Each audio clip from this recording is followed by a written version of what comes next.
जो कुछ भी मैं कहूँगा सच ही कहूँगा, और अगर झूठ भी बोलूँगा तो इस तरह से बोलूँगा कि आप सबको पता चल जाए कि ना ये झूठ है। ठीक है?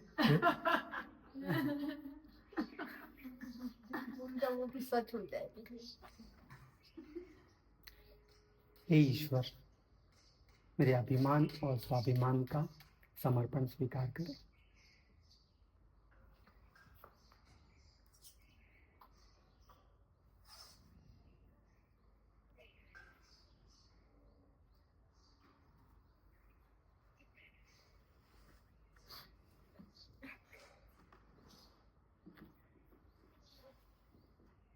वंदन गुरु जी। हमने कल आपकी जीवनी के बारे में पहला संवाद किया, जिसमें आपने अपने बचपन और अपनी जन्म की गाथा बताई। आज मैं आपकी जीवनी में आपके परिवार के बारे में जानना चाहता हूँ। आप कृपया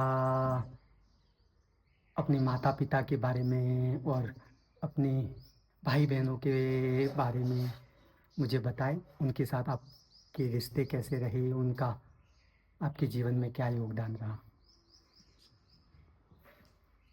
आपका जो प्रश्न है इसकी ओर मैं जाऊं, इससे पहले मैं कुछ बात ऐसी स्पष्ट करूंगा ताकि वो आपकी साधना में भी काम आए, और कुछ बात की स्पष्टता आध्यात्म में जरूरी है। जैसे कल मैंने जो अनुभव बताए उसमें दो बात थी मेरे अनुभव में। एक तो देखना भीतर, जैसे मुझे कुछ दिखाई देता है, जैसे मैंने आपको कहा कि मुझे एक वस्त्र दिखाई देता था शाम को, रात को फानस के प्रकाश में, और या तो मैं सुनता था कुछ संगीत, कुछ स्थानों पर संगीत सुनता था। तो ये जो दोनों घटनाएं हैं वो भीतर के संचित संस्कार है।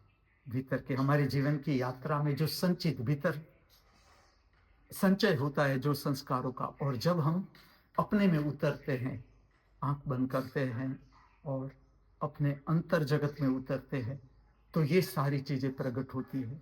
तो ये सब का मौलिक है। मेरा कहने का इतना ही अर्थ है कि इस तरह से न हो जाए कि मुझे ऐसा अनुभव हुआ, आपको क्यों नहीं हो रहा है। ये सबका अपना होता है, सबका अपना मौलिक है, ओरिजिनल अनुभव होता है। समझ लो कि अनुभव ना भी हो तो भी उस पर ध्यान नहीं देना है।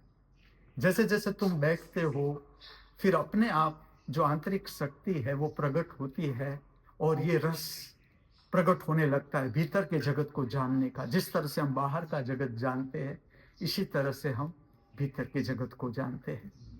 मुझे बहुत ही सुंदर परिवार मिला, बहुत ही सुंदर परिवार। कि जो मुझे जो काम करना था धर्म में या जो बहिर्जगत में, जिस तरह से मुझे काम करना था, तो मेरे घर के हर व्यक्ति का, सारे भाई बहन का भी मुझे बहुत मदद मिलती रही, आज भी मिलती रही है। और पूरा परिवार विधायत्मक रहा। उसके साथ हर एक व्यक्ति में, अगर आपको कहता ही हूँ सबके साथ का मेरा अनुभव, लेकिन इससे पहले भी जो मैंने कल बताया आपको कि ये जो गांव था जिसमें मेरा जन्म हुआ, परिवार के साथ तो मेरा प्रेम में संबंध रहा ही, लेकिन गांव के साथ भी मेरा बहुत बहुत ही प्रेम में संबंध रहा। यहाँ तक कि जब मैं बाल मंदिर तक मैं गांव में ही था, और फिर मैं शहर में चला गया, और शहर में भी मुझे जब मेरे गांव की याद आती थी, गांव की गलियां, गांव के मंदिर, गांव की नदी, मेरी पाठशाला, तो मेरी आंखों से पानी बह जाता था, रोना आ जाता था।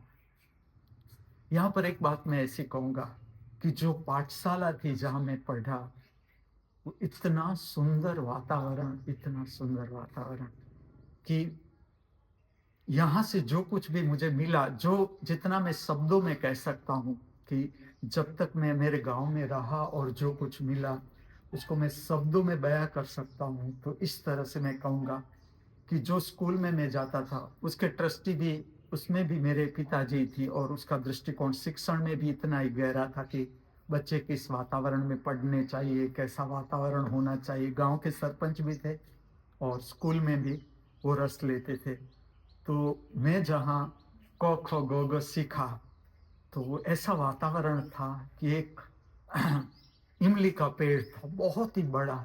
उसके पास एक वड़ का पेड़ भी था और इस पेड़ के नीचे हमारा क्लासरूम था, राउंड ऐसा क्लासरूम था कि जिसमें हम बैठते थे।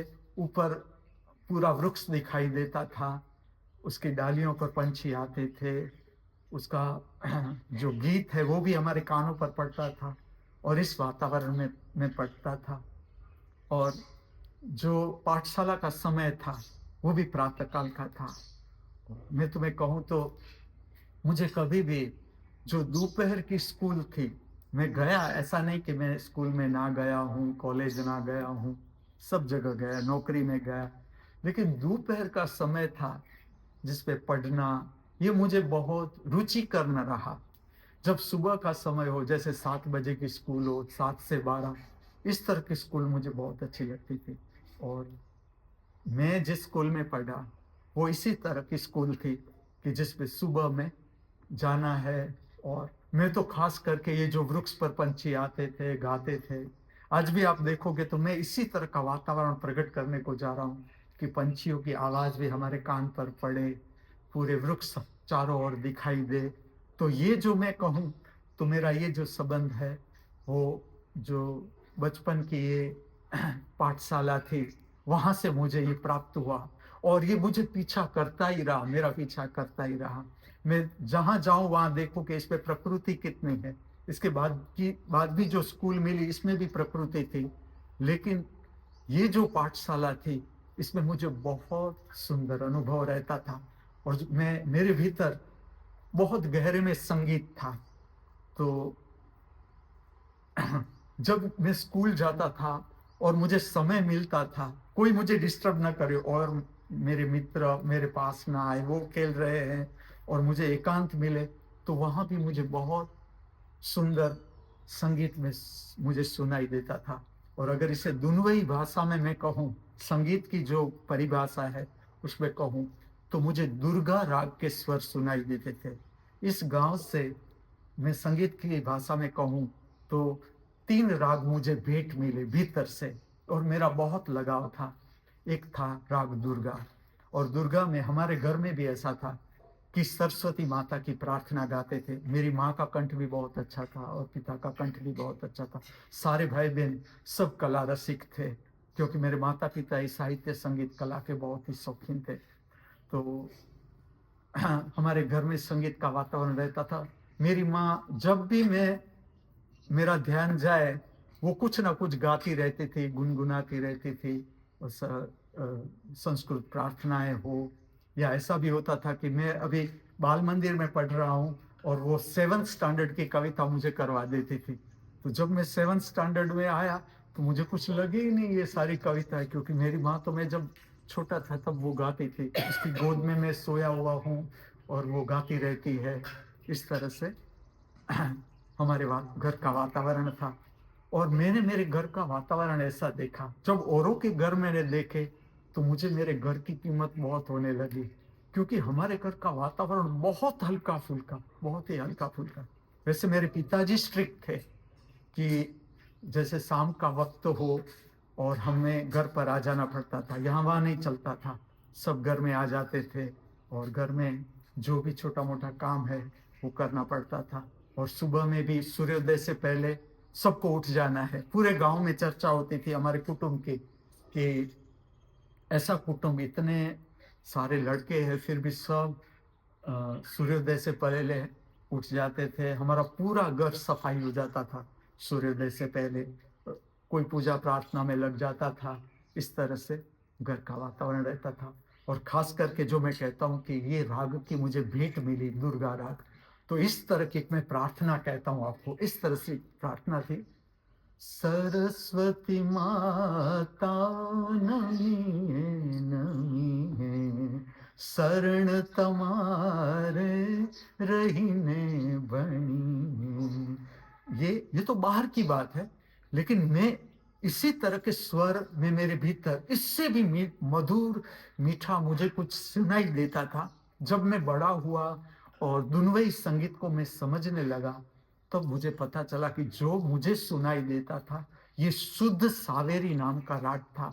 कर्नाटकी शास्त्रीय संगीत का शुद्ध सावेरी नाम का राग था। और इस राग से मेरा इतना लगाव, इतना प्रेम, जैसे ऐसी स्वरावली है, दुर्गा राग की ऐसे स्वर है, सा रे म प ध सा, सा ध प म रे सा। मैं गा नहीं पाता था।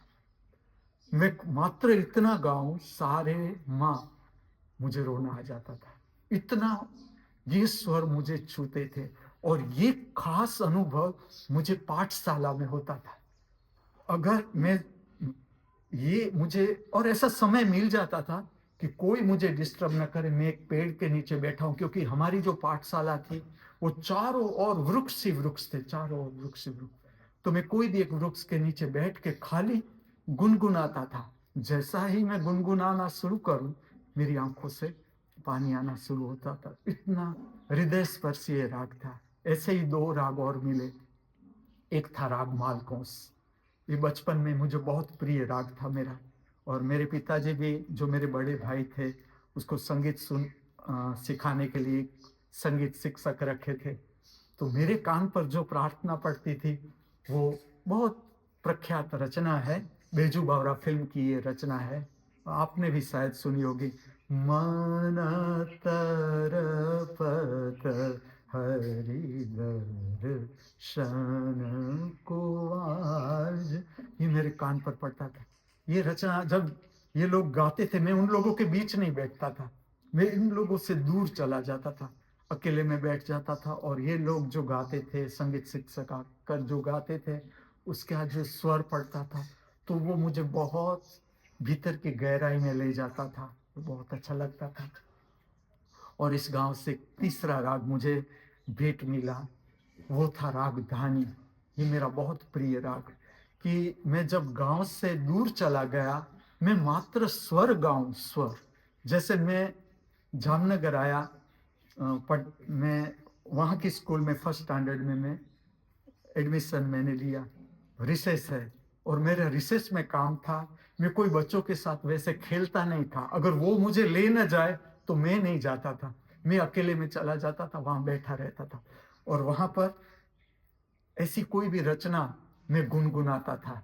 और मैं अंदर से, मेरा जो संबंध है वो मेरी गांव की पाठशाला से हो जाता था, मेरी गांव की जमीन के साथ हो जाता था।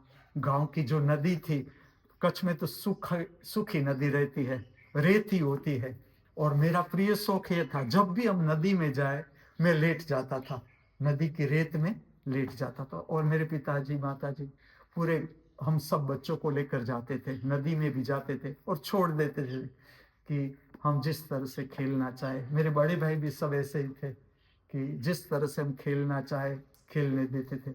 और खास करके जो मुझे मजा आता था, वो खुले आकाश के नीचे, आप समझ सकते हो कि एकदम निर्जन नदी, उसकी रेत, और इसमें मैं सो जाता था। और ऊपर आसमान, अनंत आकाश, उसमें मात्र दर्शन करता रहता था, दर्शन करता रहता था। शाम का वक्त हो, कभी कभी बारिश आने की तैयारी है और बादल छाते हैं, इस तरह के जो सारे अनुभव है, वो मैं जब गांव छोड़ के गया, तो वहां भी मुझे ये याद आती थी मेरे गांव की। और बस मेरी आंखों से पानी निकलता था। और खास करके ये जो प्रेम का संबंध है, प्रेम का संबंध जिसे हम कहते हैं, इसका संबंध हृदय चक्र से है। तो अगर आध्यात्मिक स्वरूप में इस घटना को मैं वर्णन करूं, तो हृदय चक्र इसमें पुलकित होता है। हमारा भाव शरीर है, वो प्रकाशित होता है या फूल की तरह खिलता है। इसके कारण हमारे भीतर से प्रेम प्रकट होता है। और जो हमारा जिसके साथ प्रेम है, जैसे मैं कहता हूँ कि मेरे गांव के गलियां, गांव के मंदिर, जो हमारा घर था, उसकी जमीन, उसका वातावरण, ये सब कुछ मुझे बहुत याद आता था। और कब मेरी रिसेस समाप्त हो जाती थी, घंटी बजती थी, तब पता चलता था कि ये रिसेस तो पूरी हो गई, अब मुझे फिर से पढ़ना है। जो आज आपका प्रश्न है, वो है कि मैं मेरे कुटुंब के बारे में बताऊं, तो एक और घटना भी मैं कहता हूं। मेरे पिताजी बहुत स्ट्रिक्ट थे। तो एक बार ऐसा हुआ कि हम मेले में, मैं बाल मंदिर में पढ़ता था और मुझे चित्र का बहुत शौक था। कलर और आकृतियां मुझे बहुत आकर्षित करती थी। तो एक समय ऐसा हुआ कि हम मेले में, जो हमारा एक सर्वेंट था, वो भी छोटा था, मुझे लगता है उसकी 14 साल की उम्र होगी उस समय में, वो हमें मेले में ले गया।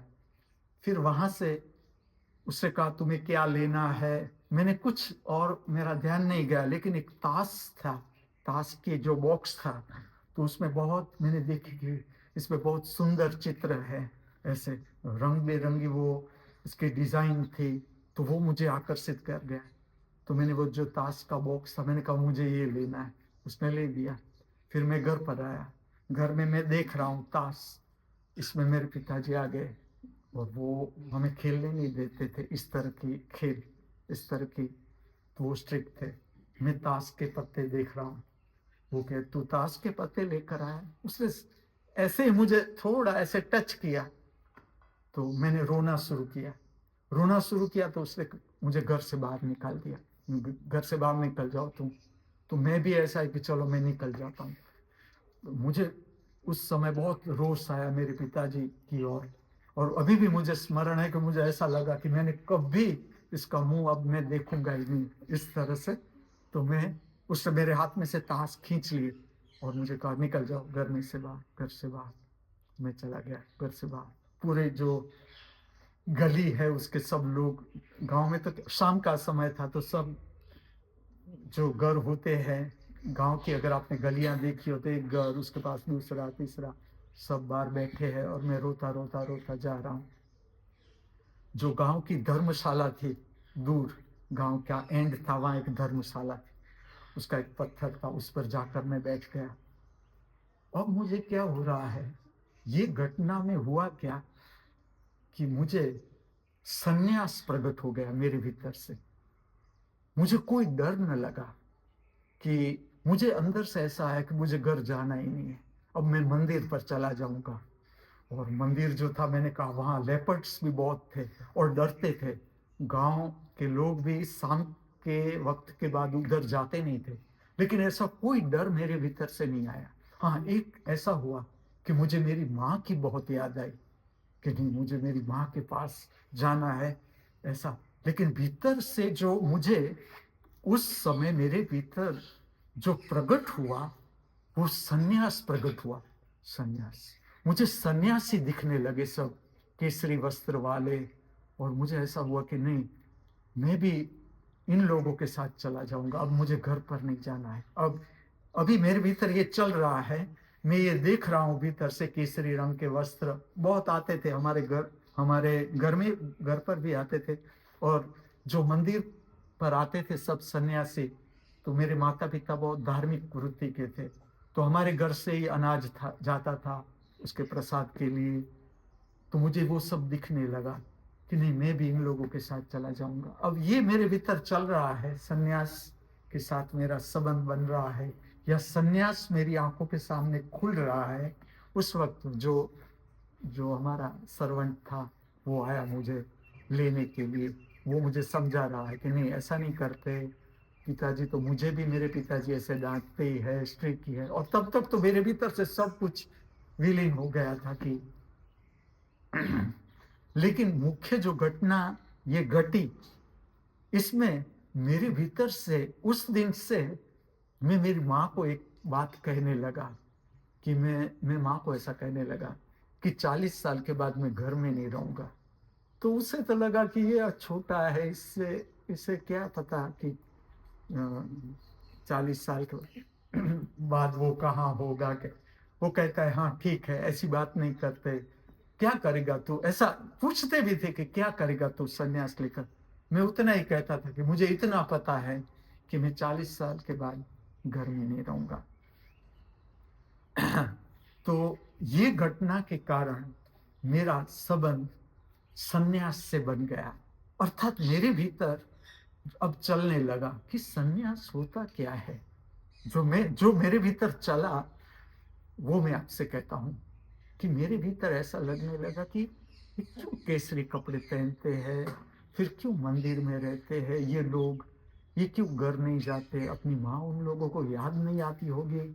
जब मैं अकेला होता था तो पूरा ये घटना के बाद सन्यास ही मुझे पकड़ लेता था कि सन्यास है क्या। मैं पूछता भी था जो लोग थे कि सन्यास का क्या अर्थ होता है, वो लोग जवाब भी दे देते थे कि सन्यास ये है, फिर ये लोग घर में नहीं रहते, धार्मिक प्रक्रियाएं करते थे। लेकिन ये मुझे संतोषकारक नहीं लगता था। मेरे भीतर से मैं खोज रहा था और मैं धीरे धीरे आपको बताता जाऊंगा। लेकिन यहां से सन्यास के बीज मेरे भीतर जैसे वृक्ष की तरह बाहर आने लगे। उस गांव की और मेरी माँ की एक बहुत बड़ी भेंट, जैसे हम 11 संतान थे, आप समझ सकते हो 11 संतान। मेरी माँ ने कभी किसी को डांटा नहीं होगा, कि किसी को मारा नहीं होगा। मुझे तो स्मरण ही नहीं कि मेरी माँ ने कभी मेरा कान पकड़ा हो या मुझे कभी डांटा हो। और उसका व्यक्तित्व ऐसा था, उसका नाम था लीलावती, और वो भी अपने पिता की बहुत प्यारी बेटी थी। मेरे जो नाना थे उसका दृष्टिकोण ऐसा था, और खास करके जो मेरी माँ थी, उसको ने 14 साल में उसकी शादी हो गई, और उससे पहले उसने पूरी भगवत गीता 18 अध्याय मेरी माँ को कंठस्थ थे। और आप उसकी याद शक्ति देखो उस समय में। आप कोई भी, मैं तो पिछले समय की बात करता हूं, कि आप उससे कोई भी अनजान श्लोक हो, आप एक बार बोलो और फिर आप कहो कि ये श्लोक कहो, वो तुरंत कह दे कि ये श्लोक। कोई भी वो नहीं जानती ऐसा कोई भी श्लोक, क्योंकि 14 साल में जो मेरे नाना ने उस पर काम किया कि 18 अध्याय उसे वो मेरी माँ कहते थे कि प्रातः काल में वो नदी पर स्नान करने जाते थे मेरे नाना, तो उसे भी ले जाते थे और वहां पर पहले उसे गीता के पाठ करवाते थे, फिर वो स्नान करते थे, फिर उसे काम देते थे कि मैं स्नान करके आऊं तब तक आप इतने श्लोक तैयार करो। और बहुत ही प्रेम मेरी माँ पर, मेरे नाना को बहुत ही प्रेम। और मेरी माँ भी धार्मिक वृत्ति की, पूजा प्रार्थना पूरा दिन प्रसन्न, और कुछ ना कुछ गाती रहती थी, गुनगुनाती रहती थी। उसकी सबसे मुझे अमूल्य भेंट में कहूं तो मैं रात को जब सोता था, वो ऐसा कहती थी मुझे कि सीधा नहीं सो जाना है। मैं कब की बात कर रहा हूँ, जब मैं बाल मंदिर में पढ़ता था। वो मुझे कहती है कि प्रार्थना करके सोना है। वो मुझे प्रार्थना सिखाती थी। प्रार्थना थी, त्वमेव माता च पिता त्वमेव बंधु च सखा त्वमेव विद्या द्रविणम त्वमेव सर्वम मम देव देव। और इसके बाद वो श्लोक बोल करवाती थी मुझे, ओम पूर्णमद पूर्णमिदम पूर्णात् पूर्णमुदच्यते पूर्णस्य पूर्णमादाय पूर्णमेवावशिष्यते। अब ये श्लोक मुझे गा के सोना है, तो इतनी थकान लगे, कई बार मैं ऐसे ही सो जाता था। लेकिन मेरी माँ के साथ मेरा ऐसा संबंध था कि वो अगर मुझे कुछ कह दे कि तुझे सीधा नहीं सोना है, तो मुझे चैन ना आए, मुझे ऐसा लगे नहीं, मैं उसने मुझे कहा है और मैं उसका माना नहीं, तो मैं फिर से बैठ जाता था। और इतनी नींद आ रही है, फिर भी मैं तुम्हें माता च पिता ऐसा करते करते करते आधा श्लोक बोलूं, आधा खा जाऊं, इस तरह से। और मेरी माँ तो पूरा दिन काम करती थी, मैं उससे चिपक के ही सोता था। और मैं आपको बताऊं, 10 साल 10वीं स्टैंडर्ड तक अगर मैं मेरी माँ के पेट के ऊपर हाथ न रखूं, मुझे नींद ही ना आए। मेरे लिए सबसे डिफिकल्ट बात थी 11th साइंस में मैं घर से दूर हो गया, हॉस्टल में पढ़ने गया।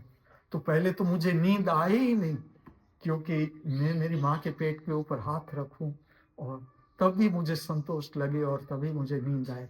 तो वो तो ऐसा काम करती थी पूरा दिन काम करके, तो वो तुरंत जैसे वो लेटे उसके खर्राटे चालू हो जाते थे, और मुझे नींद ही ना आए, अगर मैं उसका मानूं नहीं, उसने मुझे कहा कि नहीं, प्रार्थना करके ही सोना है। अब इतना ही मैं कहूं, इसके कारण धीरे धीरे धीरे निद्रा को जानने का मेरी उत्सुकता बढ़ने लगी धीरे धीरे, कि प्रार्थना करके सोना है। उसने मुझे कहा था प्रार्थना करके सोना है। अब प्रार्थना में मुझे नींद आ रही है, तो मेरा ध्यान इसके ऊपर भी जा रहा है कि नींद आ रही है, इस तरह का भीतर का वातावरण हो रहा है। तो ये जो भेंट थी, अद्भुत भेंट, कि निद्रा समय की जो जागृति है, इसमें ये प्रार्थना काम कर गई। मेरे माता और पिता का इस तरह का समन्वय था कि मेरी माता भी प्राथमिक स्कूल में आचार्य थी, लेकिन दोनों के बीच ऐसी समझौती थी कि दोनों ने संसार बसाया। तो मेरा पिता कहते थे कि हम जब बच्चों को जन्म दे तो उसके ऊपर पूरा ध्यान देना है, पूरा, और बच्चों को माँ की खास जरूरत रहती है। तो आपको अब नौकरी करने की जरूरत नहीं, जो आर्थिक व्यवस्था है सारी मैं संभालूंगा और आप बच्चों को संभालो। और मेरी माँ का आप व्यक्तित्व देखो, ऐसे देखो तो आप छोटा बच्चा हो, इतनी भोली, इतनी, उसका जो व्यक्तित्व था इतना भोला, और पूरी, जैसे हम प्रेम मूर्ति कहो, 24 घंटे आप कभी भी, मेरा अनुभव मैं आपको कहूं कि मैं कभी भी उसके जाऊं, उसके पास जाऊं, उसे कितना ही काम हो, वो प्रेम में ही है, उसका पूरा व्यक्तित्व प्रेम में ही। डांटे नहीं, मैं उसके पास जाऊं, वो मेरे सर पर ऐसे हाथ घुमाए और फिर मुझे संतोष हो जाए, मैं उससे दूर हो जाऊं, लेकिन वो सदा, मैंने उसे अंत तक प्रेम में स्थिति में ही देखा। और मैं खास ये बात बताऊं कि मेरे जो माता पिता थे, उसने कभी हमें इस तरह का ऑर्डर नहीं बताया कि जाओ मेरे लिए पानी भरवा, कभी भी नहीं। मेरे घर में, क्योंकि मैं तो 11वां संतान था, मेरे जन्म से पहले मेरे एक भाई और बहन, ये दोनों ने शरीर छोड़ दिया। तो मैं जब, मेरा जन्म हुआ तो 8 भाई बहन थे, और मैं जब बड़ा हुआ तभी भी ना तो मुझे याद है कि किसी भाई ने मुझे कोई ऑर्डर किया हो कि तू, मैं सब भाइयों के साथ रहा, क्योंकि मेरे पिताजी तो सेकंड स्टैंडर्ड में चले गए, फिर मैं सब भाइयों के साथ, बहनों के साथ रहा, लेकिन कभी किसी ने मुझे ऑर्डर किया हो कि पानी भराओ, ये कर, कभी नहीं। तो मैं ऐसा कहूंगा, एक आज इतना बताऊंगा तुम्हें कि मेरे जो घर था, एक तो इसका वातावरण इतना प्लीजेंट था, इतना प्लीजेंट, क्योंकि मेरे पिताजी स्ट्रिक्ट थे, लेकिन उसका सेंस ऑफ ह्यूमर भी इतना ही था, वो हंसाते भी इतने ही थे, और पूरा घर का वातावरण हल्का फुल्का रखते थे। मेरे बड़े भाई भी, मेरे बड़े भाई बहन, हमारे घर में मजाक मस्करी होती ही रहती थी। कोई, अगर मैं भी मेरे बड़े भाई की, जो सबसे बड़े भाई थे, उसकी भी मैं उड़ाऊं, तो वो मेरे पर ऐसे स्ट्रिक्ट नहीं होते थे कि तुझे ऐसा नहीं बोलना, ऐसा नहीं कहते थे। हाँ, कोई डिसिप्लिन चुके, शिस्त में थोड़ा गैर शिस्त हो, इसमें तो मेरे पिताजी बहुत स्ट्रिक्ट, यहां तक कि वो बैठे हैं, तुम ऐसे रीढ़ को ढीली करके नहीं बैठ सकते। जो अगर वो सामने बैठे हैं और तुम्हारी रीढ़ ढीली है, तैयार ही रहना है, तुम्हें तैयार ही रहना है। और फिर भी मैं कहूं कि कभी मुझे मेरे पिताजी के प्रति भीतर से घृणा नहीं आई, जिसने मुझे डांटा की। और कब डांटते थे, जब तुम, जैसे मैं बैठा हूं और मेरी रीढ़ ठीक नहीं है, तो वो ठीक करवाते थे कि नहीं, इस तरह से नहीं, इस तरह से बैठना है। और कैसी ट्रेनिंग थी कि हमारे जो राइटिंग थे, सब भाई बहनों के राइटिंग, तो वो डॉक्टर थे, व्यस्त डॉक्टर, रात को विजिट जाते थे, फिर भी हमारा होमवर्क चेक करते थे, सबकी नोट, कभी भी कहते थे कि चलो तुम्हारे दिखाओ, तुम्हारी नोट दिखाओ ये। और अक्सर यहां से वहां हुआ, और बिना लाइन की कागज में लिखवाते थे हमें, लाइनिंग नहीं। और उस समय क्या था कि टेलीफोन नहीं था, और हम तो गांव में रहते थे, तो बॉम्बे पत्र व्यवहार करते थे, वो सरपंच भी थे, तो बहुत से उसके पत्र व्यवहार चलते थे, सोशल भी बहुत थे। तो बच्चों को बिठाते थे, मेरे बड़े भाइयों को भी बिठाते थे। वो बोलते थे, ये लोग पोस्ट कार्ड में लिखते थे, कागज पर लिखते थे बिना लाइन। और ये लाइन में जो अगर आपकी लाइन ऐसे गई स्लांट तो तैयार रहना है, तो चांटा पड़ेगा ही पड़ेगा, स्ट्रिक्ट है।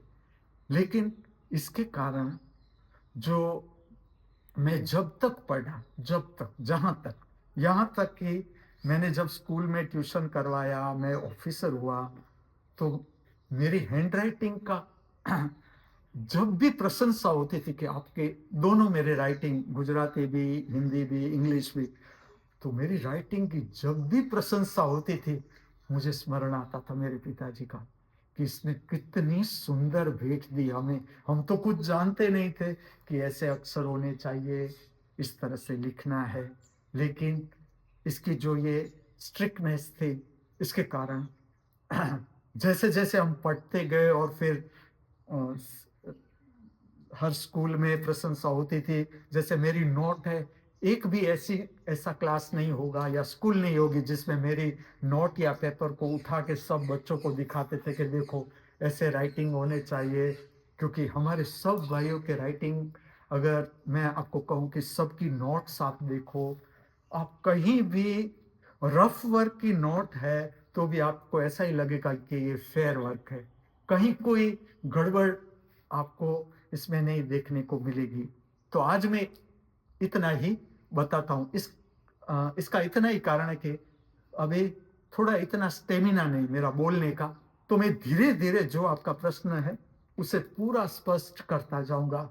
और इसका कारण ये है कि मैं बहुत बड़े कुटुंब में रहा, तो सदा मेरे भीतर से जो कुटुंब के प्रति जो प्रेम है, वो अविरत रहा ही है। आज भी मुझे जब मैं कुटुंब देखता हूँ, सब साथ में रहते हैं, ऐसा देखता हूँ, तो मुझे मेरे ही कुटुंब की याद आती है कि मैं भी कभी इसी तरह से सब भाई-बहनों के साथ रहता था। हम इस तरह से खेलते थे, साथ में रहते थे।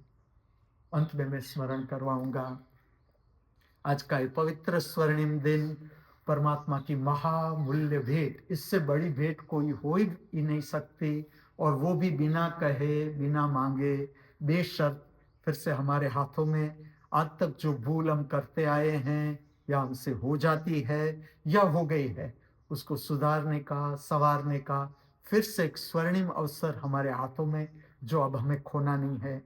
ठीक से स्मरण रखें, आज का ये पवित्र स्वर्णिम दिन हमारे जीवन में कभी भी वापस नहीं लौटेगा। इसलिए आज का ये पवित्र स्वर्णिम दिन हम सब पूर्णता के साथ, समग्रता के साथ, हृदय में आनंद, उल्लास, प्रेम, मस्ती, मित्रतापूर्ण भाव लिए जी सके, ऐसी प्रातःकाल की हमारी सबकी हार्दिक भावना, हार्दिक प्रार्थना अस्तु।